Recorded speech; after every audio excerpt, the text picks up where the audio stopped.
and welcome back to my channel. My name is Hannah and this is Jar of Fireflies. Here I make videos all about my life as an Orthodox Jewish homeschooling mother of 4. And today I'll be answering your questions.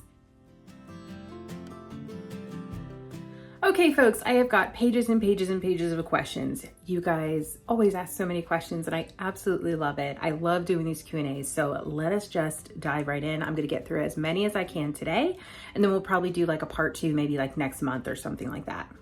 Okay, first question. How do you all relax to watch TV or movies without a big sofa? Okay, for those of you who don't know, we recently got rid of our sofa. It was old and literally falling apart and stained, and we have kids. It was bad. So anyways, we turned that room, instead of buying a new couch, we just shuffled some other things around in our home and turned it into a homeschool space for the kids. Okay, so we're loving that. First of all, it's amazing. And yeah, we don't have a couch to curl up and watch TV. We also don't own a TV. It's not at all uncommon for Orthodox Jews to not own a television. Now, my family will still watch some television. We'll just use a computer, and we also have a projector screen that we can pull down if we need to, if we're having like a family movie night or something like that. So the way that we would do that is just pull in maybe our dining room chairs into the living room if we were using the projector screen, or just all like curl up in bed and like watch TV there or something like that. It has really not been an issue. Nobody has complained that we don't have a place to sit and watch TV, and it's working out great for us. And truly, we don't really watch a lot of TV. And when we do, it's usually like the kids are watching a show or a movie. They're in the dining room and they're sitting in the comfy dining room chair. So hasn't been an issue. Okay, second question. How did you find out your son had type 1 diabetes? Oh gosh, you guys, this is such a story. And it probably deserves its own video. And I've just been debating whether or not to do that. But basically, what I'll say in now, because I haven't decided if I want to do like a full video of the whole story, because it is not entirely my story to tell. That said, I'll just say that the classic signs were there. I didn't know what the classic signs meant, but they were there, and it was like drinking a lot of water, needing to go to the bathroom a lot, being really, really thirsty. So those signs were there, and I didn't really understand what it meant, but I knew that something was really off. So I Googled it, and everything was like diabetes. And I was like, my kid doesn't have diabetes. And the next day I woke up and was like, well, we should probably get this checked out. So I did, and he did. And we go on from there. Yeah, I don't know. I debate about doing a full video about that topic again, just because it's not entirely my story to tell. But I do also feel that it is an important story to tell because it could help others. So anyways, that's the nutshell version of that. Next question. If there was one non-religious life lesson you would want each of your children to take into adulthood, what would it be? Oh gosh. So that's actually really hard because there's so many life lessons within Judaism. You know, like the first thing I thought of was like to be kind. But that is, you're supposed to be kind in Judaism. Like that's a thing, you know? So it's like, what could I want them to? I want them to be readers. Well, that's a big thing in Judaism, reading and learning. So like, I don't know, like lifelong learners, that's a Jewish thing too. Like, so yeah, I don't know. That's a really tough one. To totally separate something from religion, I think would be really difficult, because to me and how I practice my religion, it is so all-encompassing, even into areas of life that would just be like these life lessons. So I'm sorry, I'm not really answering that question probably the way you want me to, or very well. Okay, the next question. How do you do baby-led weaning or feeding while keeping kosher? Okay, so there are plenty of baby foods and formulas, things like that, that are kosher. So it's really not a big issue if you're keeping kosher and buying food for your baby.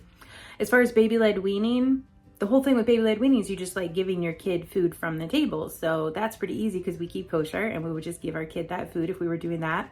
One of the things that we do is buy some of those prepackaged baby foods, like those little puffy things and stuff like that. I don't really know what you call them, but little baby snacks to kind of get them used to like chewing, grabbing and chewing stuff, putting stuff in his mouth. So those are mostly kosher, not all of those. So I do have to pay attention to the labels on those products, just how I do with any other packaged food that I'm buying, to make sure that it's kosher. But there are plenty of kosher options. It's never an issue.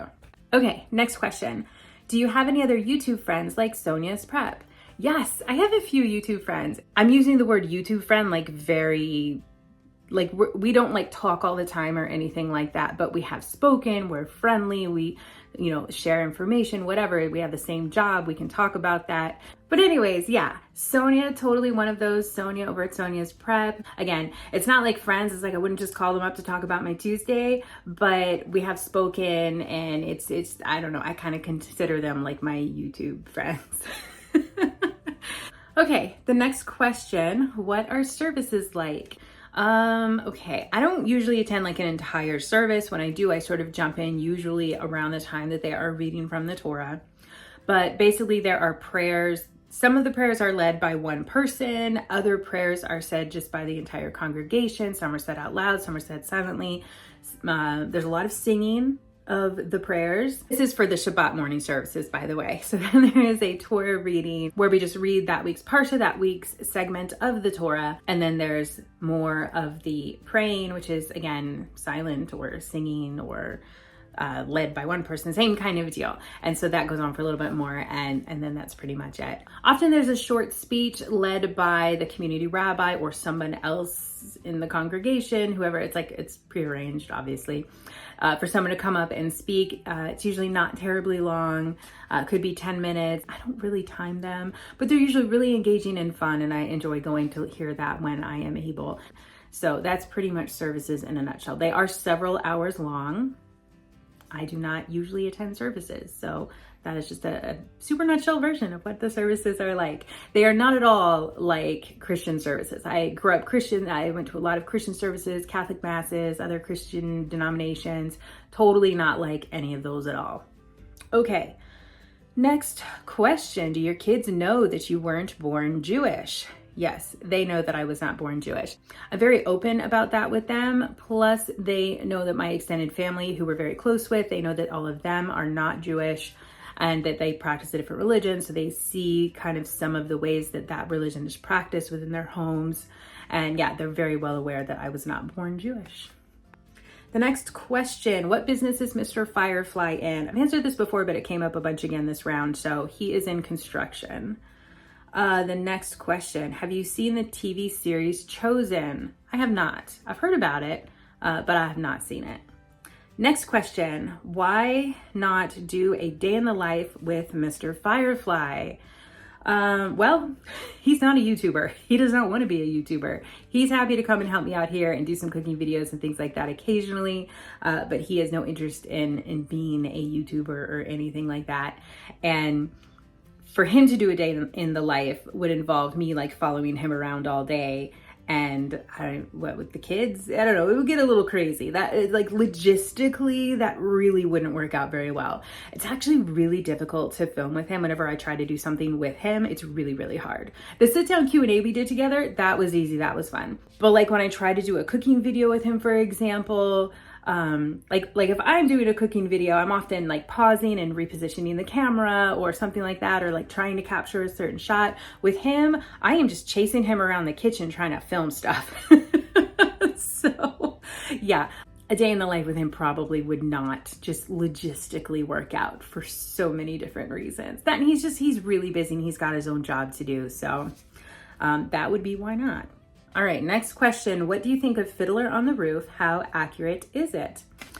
It has been so long since I have seen Fiddler on the Roof that I cannot speak to its accuracy at all. That said, it's also a historical film, and I can't say that I know that much about that part of the world and that period of time to really speak to its accuracy, but I can say it's a charming movie and I really enjoyed it. I have it on vinyl, the record. It's really fun. I occasionally burst out into song around the house singing some of the songs from that show. My kids think it's great. Okay, next question. In one of your videos, you said that you could wash dishes on Shabbat. How does that work if you turn on hot water? So I don't turn on hot water. If I'm gonna wash dishes on Shabbat, I'm gonna use my water only at the coldest setting. So yeah, anytime we're turning water on Shabbat, we wanna make sure that it's at that coldest setting because we don't wanna kick on that hot water heater. So we don't use the hot water on Shabbat. Next question, is a plant-based cheeseburger kosher or frowned upon? Totally kosher. As long as the plant-based meat alternative is kosher, then it would be totally kosher. Yeah, again, if all the ingredients are kosher, it's fine. So yeah, I've totally done that before. There are restaurants that I've been to that serve like those veggie plant-based burgers with cheese on top of them. So it's totally fine, yeah. Next question, are there any Jewish meditation rituals such as yoga, crystals, etc.? Nothing really that I know of, nothing that I've ever heard of. I don't think that's really a thing in Judaism. Crystals for sure, that's like not a thing in Judaism. Yoga, like I could go to a yoga class, that's not a problem. But it's not like a thing in Judaism where I would sit and like do yoga with my religion, if that makes sense. So, all right, next question. Is it okay to share an eating area such as a picnic table, etc. with a person eating dairy and a person eating meat? Yeah, that's totally fine. That happens. You know, if you're bringing a box lunch somewhere, you know, and everybody's bringing, you know, their own lunch from home, you never know what people are going to have. So yeah, that's totally fine. At home, we don't do that. At home, we'll have, you know, if like I'm eating a meat dinner and one of the kids is like, well, I'd really rather have a grilled cheese. Like I'm not a short order cook for one. But secondly, I wouldn't put all of that on our table together because I wouldn't want things to get mixed up accidentally or anything like that. But yeah, if we're like out at a picnic or something, that's totally fine. Okay, the next question. I understand that you keep your kiddos' identity discreet, but if they want to be in the limelight eventually, would you allow and consider it for future vlogs? No. No. When they're adults, they can do whatever they want to, obviously, but while they live with me and their kids, no, they're not going to be in the vlogs. No. Yeah, no. People are mean on the internet and I'm not going to open up my kids to that. And I've explained that to them. So, because they do want to be in the videos. All right, next question. Is your family able to come to Shabbat? Yes, they totally can. And they have totally stopped by on holidays, Shabbats, things like that. Totally fine. Next question. Why are your children not allowed to see your hair? And at what age are they no longer allowed to see it? Does that differ for your sons and daughter? Okay, so with the hair covering in Judaism, when you become a married woman, your hair is considered a private part of your body, the same way that other private parts of your body are private. So in the same way that I wouldn't walk around my house without a shirt on, I wouldn't walk around my house with my hair uncovered. In the same way that if I was changing my hair covering, I would go into my bathroom or shut my door or whatever, you know, same way as if I was changing my shirt, because I don't want people just randomly walking in on me. That said, my kids, I do have very young kids, not all of them, but some of them are very young, and they are just going to go walking in wherever. So they do see my hair, but these are little kids. So there's not like an age necessarily where it stops, like by Jewish law or something like that. It's just kind of a parenting choice or something that just sort of organically happens when kids get a little bit older. And so yeah, there's not like a set age really where it's like, okay, you're 5 now, you can't see my hair anymore. Like, no, it's not like that. It's just something that sort of organically happens when kids start giving their parents privacy. Toddlers don't give parents privacy, but older kids do. All right, next question. How is one video a week going? Amazing. Guys, I feel so much more rested. I'm getting so much more done. I have more time with my family. I'm more patient. I didn't realize, I guess, how hard it was all getting. So yeah, it's definitely, this is a much, much, much, much better fit for me, and I'm very happy. Okay, next question. I know you say traditional blessings over what you are doing, like eating, drinking, among other things. Do you ever just pray with your own words? Totally. Oh my gosh, totally. We call it hitbodedut, and it's just a term used for speaking to God, like from your heart with your own words. It's totally a thing. I do it all the time. All the time. I wake up, I say my set prayers because those are very important and they encompass so many things that I don't want to forget. And then I can go on throughout my day and I'll just keep on talking to God. You know, I'll be like, oh, hey, God, hey, thanks for letting me get all those green lights. Or, you know, God, please make sure that my child gets a good night's sleep tonight because I know they're not feeling well, help them to feel better. Or, you know, hey, thanks for this beautiful weather we're having here. I really appreciate that. Or, you know, just kind of like whatever it is. Like there's sort of a constant conversation going on with God all the time in my head. Okay, next question. What is the stance on tattoos in the Jewish community, especially if you have tattoos already and want to convert to Judaism? Okay, so I do know Jews with tattoos. I know Jews who were born Jewish who have tattoos, and I know Jews who converted who got tattoos and then converted. It doesn't mean you can't be buried in a Jewish cemetery. I think that's like the biggest misconception about Jews and tattoos, is that if you have a tattoo, you can't get buried in a Jewish cemetery. That's not true. You can still get buried in a Jewish cemetery. It's my understanding we're not supposed to get tattoos. Don't really know a whole lot about it, but I do know that you can convert if you have tattoos, because I've known people, again, who have done that. Again, tattoos not really a topic that I know a whole lot about. I don't have any tattoos.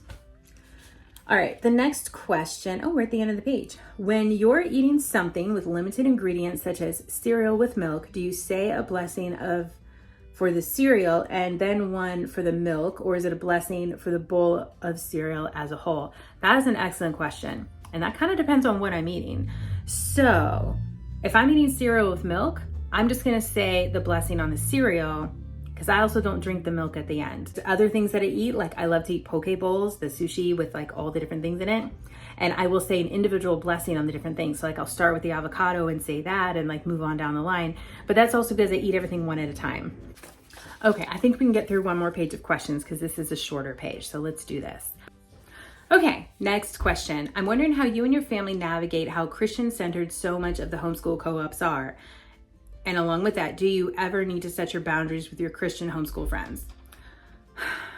Okay, so for the first half of that question, navigating how Christian-centered so much of the homeschool and co-ops are. So we don't join homeschool co-ops. The secular homeschool co-ops are not a good fit for us because they're too secular. And the Christian homeschool co-ops would not accept us because we are not going to sign a statement of faith that aligns with Christianity. So that's the co-op situation. Now, as far as like homeschool in general, so things like curriculums, things like that, that's something I just kind of have to take by a case-by-case basis. So, like when I was buying curriculum or using curriculum from a secular source or company, there were a lot of things in there that really did not align with how we believe in Judaism, because they're saying things like, for example, creation of the world. We believe that God created the world. We don't believe that there was some like random big bang and all this evolution stuff. Like that's not what we believe. It's fine if that's what other people believe, but that's not what we believe. Then when we're using a Christian homeschool curriculum, like that'll say something like God created the world, which I think is wonderful. And that is what we believe. But then they're going to throw in maybe some Bible verses or some pictures or something that don't align with our beliefs. So wherever I go, I'm going to have to do some editing. And sometimes there are surprises. Like I bought an artist study the other day and I didn't know all of the pictures that were in the artist study before I purchased it. And when I received the artist study, I realized there was like a lot of Christian content in there that it's one thing to have these pictures in a book. It's another thing to like hang them on my wall and have my kids really do a study on a particular painting that is like thematically something that does not at all align with our beliefs. So yeah, it just becomes a thing that we just have to constantly edit and look at. And I'm previewing curriculums and things like that all the time. And just making a lot of edits. Like we're using Ambleside Online right now as our main curriculum. And there are whole sections that I just take out, like whole books that we just don't use because they don't align with our faith.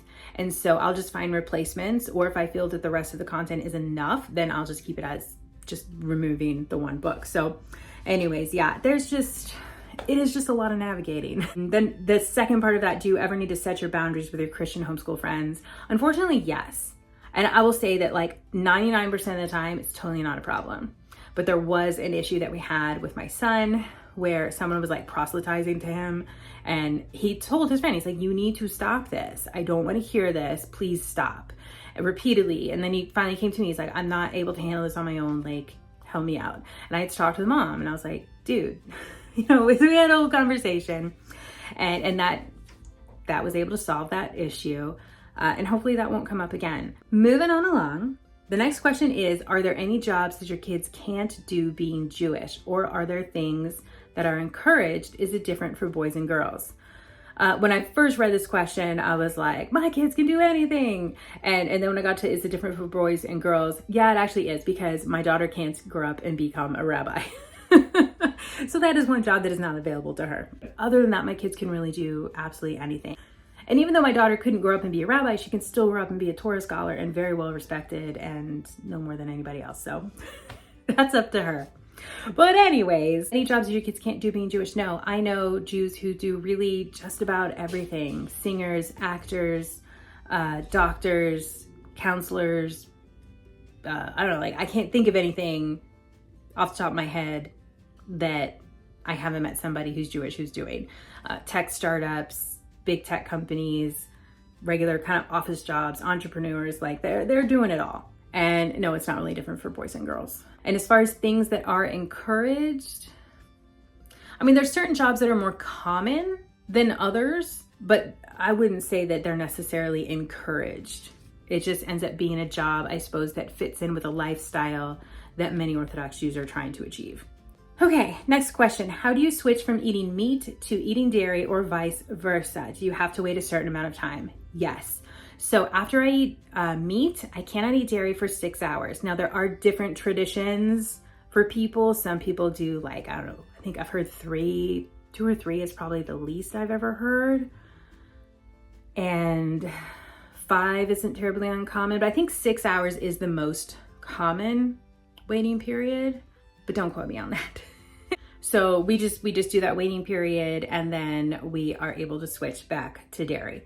As far as when we eat dairy to go to meat, there is not really a waiting period. I could go eat a chocolate bar right now and then go eat a hamburger, except in between I would need to drink something, eat something that's not meat, or like go brush my teeth, like something in between there. So that's basically that.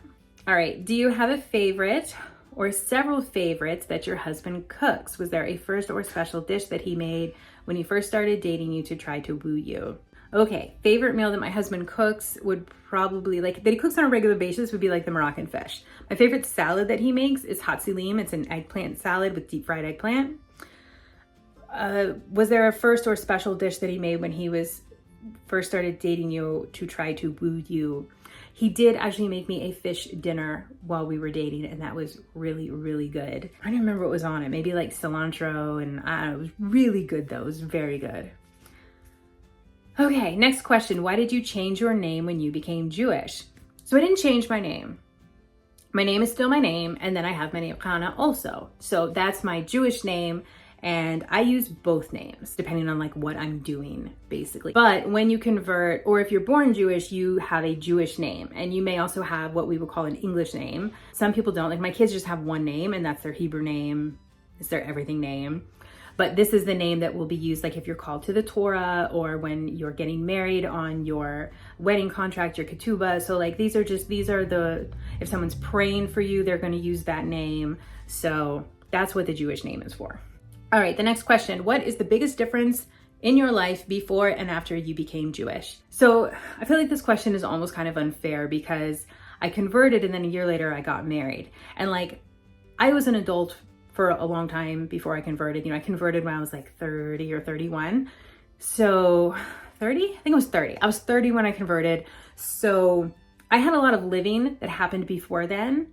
And I was, you know, single and traveling and doing all kinds of activities like the Ironman and the ultra marathons and solo camping trips and things like that, traveling to Europe. Like I was doing all of these things, but then I got married and settled down and started having kids.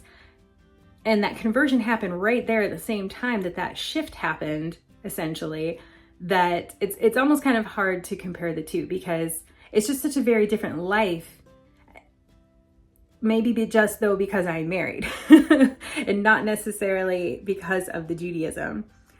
I mean, the biggest difference is of course that I'm Jewish, but also, you know, I got married, I started having a family. Maybe the way that I dress. I've always been, I think, a fairly modest dresser for the most part, but I mean, for sure, I'm a much more modest dresser now. So I don't know, maybe that. Okay, the next question. Can or must wigs look like your own natural hair, or is there a free choice preference with that? Totally up to you what you want your wig to look like. A lot of people decide to get a wig that looks like their natural hair. Plenty of other people don't. I know people who have multiple wigs of like multiple different styles and colors to the point where it's almost hard for me to recognize them sometimes, because it's like, no, no, no. You were a brunette like yesterday and now you're like a redhead and your hair's 4 inches shorter, you know? So yeah, you can totally have fun with it, or you can just keep it where it looks more like you. It's like whatever you're more comfortable with, wherever you feel. Okay, next question. Do you ever think you'll pick up running again, even if it's a shorter distance like a 5K? No. No. Unfortunately, no, I don't think so. Never say never, but I don't think so, because it's too hard on my knees. I'm really enjoying rucking right now. So I put a weight in a backpack and I go walking with that, and that's really great. But as far as the running goes, it's too difficult to find time to go and run by myself, whereas I could go rucking with the kids. But yeah, and then it's just too hard on my knees. I'm old, you guys. All right, next question. I'd be interested to know how people keep kosher and observe Shabbat if they're not financially able to afford things like double ovens, appliances with Shabbat mode, etc. How do people in dorms or smaller homes or apartments deal with these challenges? Okay, you totally don't need a double oven. You don't need any of those things. It's nice, it's convenient. I lived for a while in a little cottage that didn't even have stovetop. I had to go buy like a little countertop burner so that I could cook food. I had like one sink, I had a microwave, and I had a tiny like dorm fridge. And I did just fine keeping kosher. I did not have an oven at all, actually. I would go borrow my friend's oven. She only had one oven. She didn't have a double oven, but I would go borrow her oven if I wanted to cook bread or something like that, or cookies, or I don't know, anything that I wanted to bake. So I guess this is kind of answering both of those questions. But yeah, you don't have to have all of those things. Normally, a Jewish community is built up in an area where there can be a variety of housing options.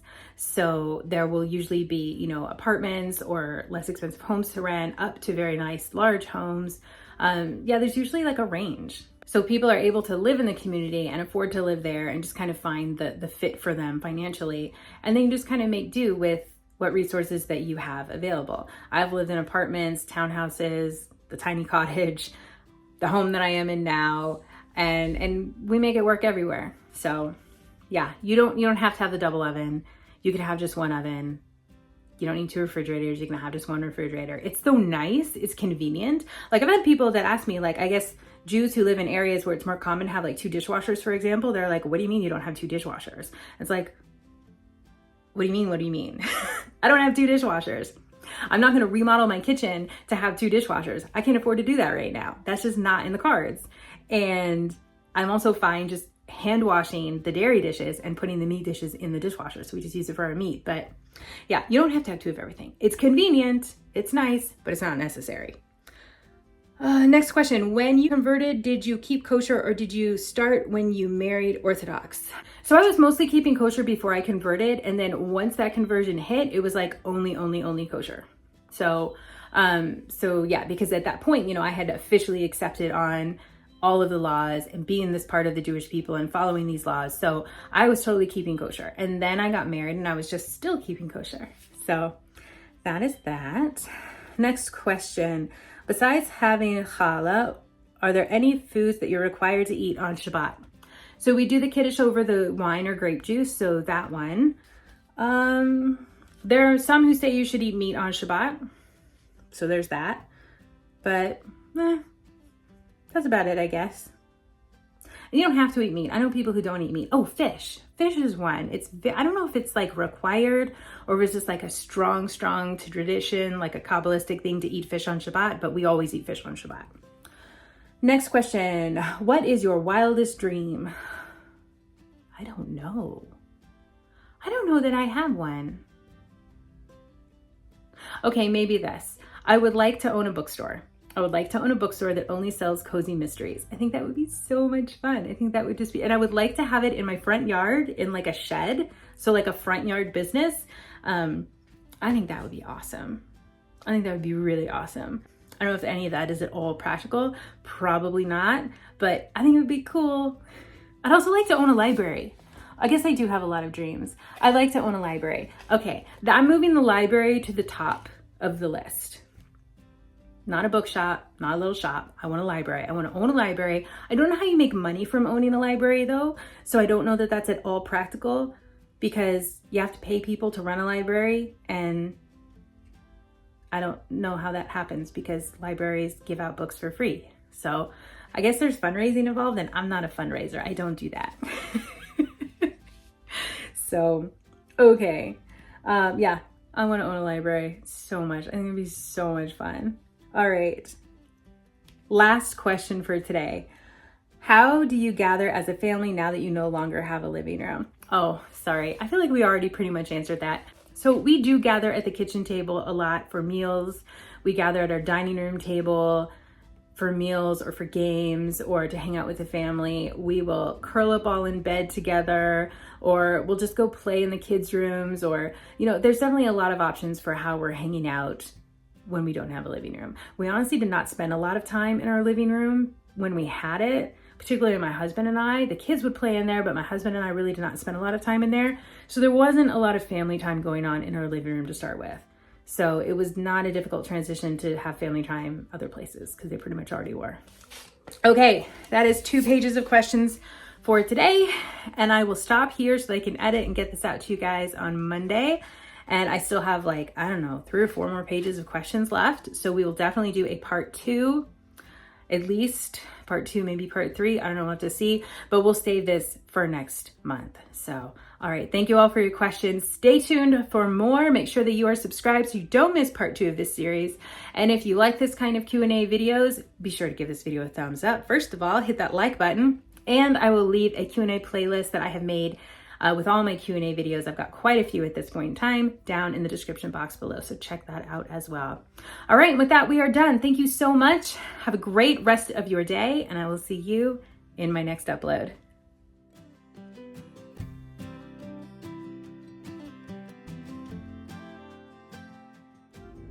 Another really loud truck. It's trash day. It's trash day. Now we gotta wait for that. So I get to drink coffee.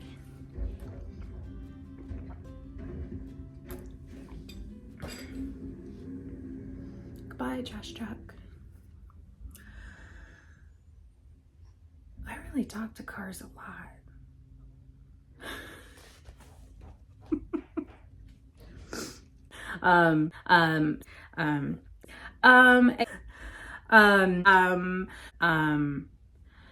There's